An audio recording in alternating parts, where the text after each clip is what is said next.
I still give it. Kurama's I completely like separate. The fuck? Nah. Kurama's separate. That's a whole other thing. Take Kurama away, Naruto would be dead. No. I mean, Kurama's gone now. Naruto's not dead. I mean, should be. I mean, they gave a half-ass answer, but he should be. How should he be? Well, supposedly when it was first explained that they were both exhausting all of their energy, then it came to be, oh no, just he's exhausting all his energy. My question, no, no, sir. Maybe that. I read it. I don't know what you. I read it when it came out. He told them that they will die if they use this. Naruto thought they would. Kurama told them, Naruto, that they will die. Yes, so my whole issue is, did Kishimoto change his mind, or whoever, right? I can't remember his name. Change his mind and say, actually, maybe I shouldn't kill Naruto. It just seemed like an ass pull, like a last minute ass pull for me.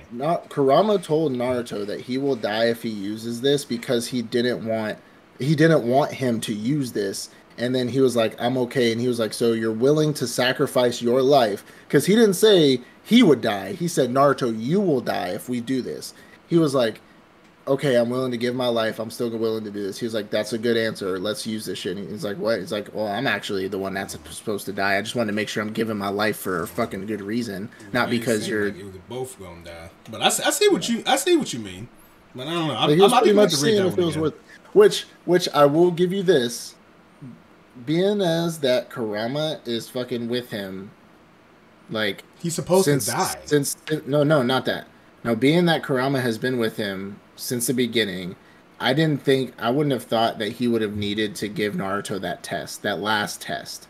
Because to me that was a test. Like, Naruto, if you use this, you'll die, and he's like, I don't care, and then he's like, good answer, I'll die. You know what I'm saying? But like, it's kind of like we've been together for 30 years now together, fighting and doing all this nonsense. Like, why did he have to test Naruto that way? He already knew Naruto would sacrifice his life. He didn't he didn't have to see if he would or not. He knew he would do it. So like, he didn't really need to test him that way. He just said, like, Naruto, I got this cool new mode, let's fucking use it. And then when Naruto uses it, he's like, oh, by the way, Naruto, I'm gonna die. And he's like, wait, what? You know? So here's my question.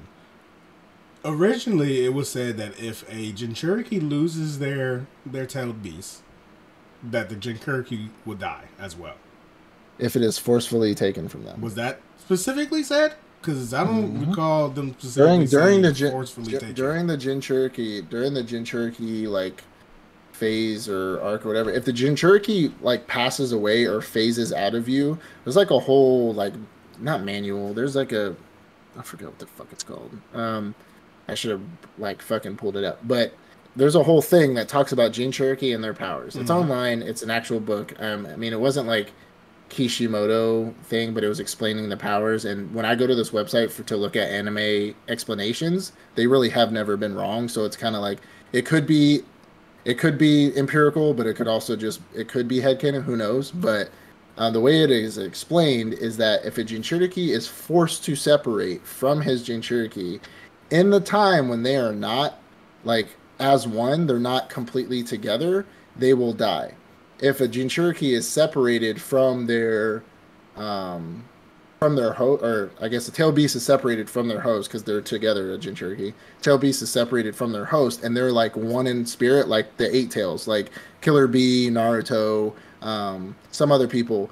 If their will isn't strong enough, or something isn't strong enough, their chakra isn't enough, like themselves, then they could potentially die. But it's 100% if they're both like Gaara and fucking Shikaku were like 100% on polar opposites of each other. They did not fucking like each other.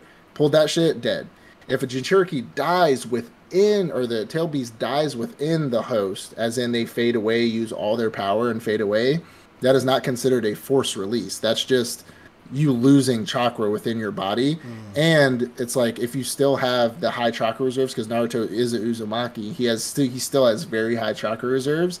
It didn't really affect him that much. It took a toll on him, but it didn't affect him as much as, like, say if, well, maybe not Sakura, because she got a lot of fucking chakra stored up, but now she does. But I don't know, like Ino, or I don't know, like somebody with like average chakra reserves, you know what I'm saying? That's why they never put Jinchuuriki or put tailed beast into people with average chakra reserves. They always put it in people with high chakra reserves, so they can either suppress it, they won't die if it dies, so on and so forth. So it's just explained that even though Kurama died with Naruto, it wasn't a forced release, and they were one.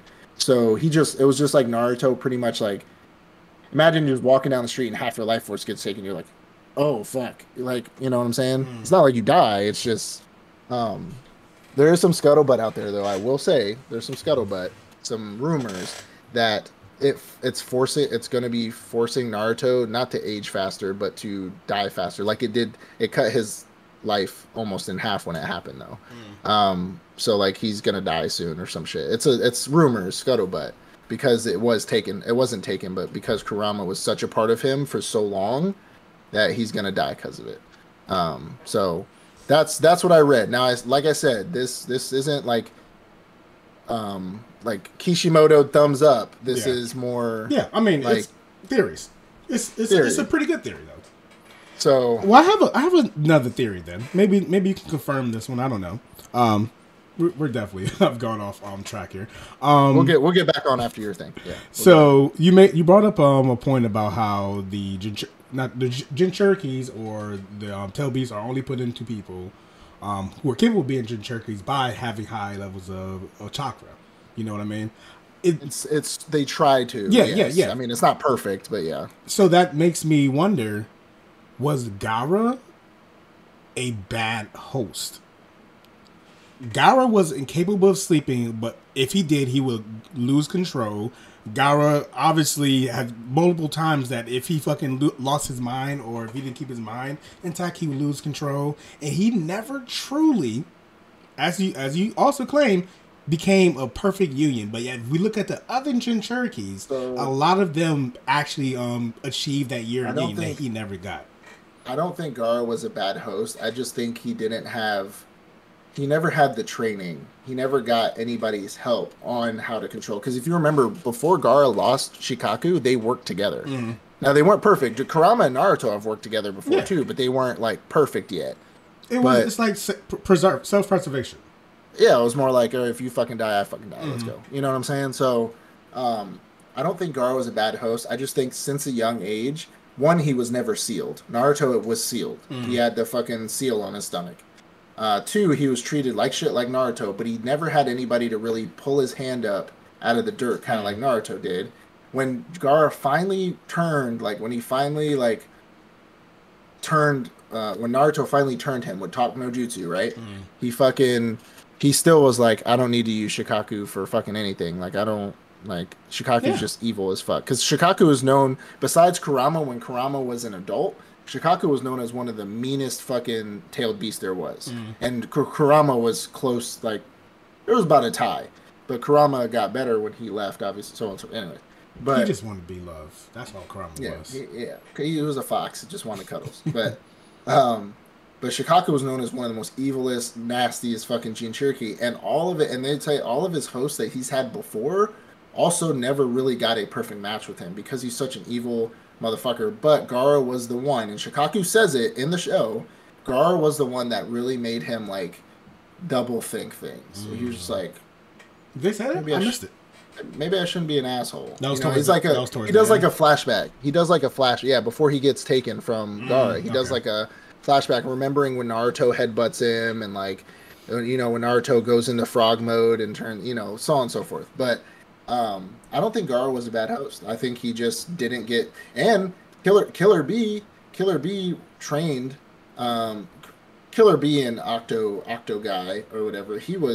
They were kind of like a perfect. I mean, they were perfect for each other. They were perfect for each other. But look at how Gaara was chosen, though. He was only chosen because one, his grandfather was the Jinchuuriki before that, and he was only chosen because Kazekage. Yeah, because his father was a Kazekage. He's like, well, my son's going to be the Jinchuuriki. It wasn't a oh, you're strong enough. It wasn't a you're the perfect match. It was just Gaara before Gaara was the Jinchuuriki.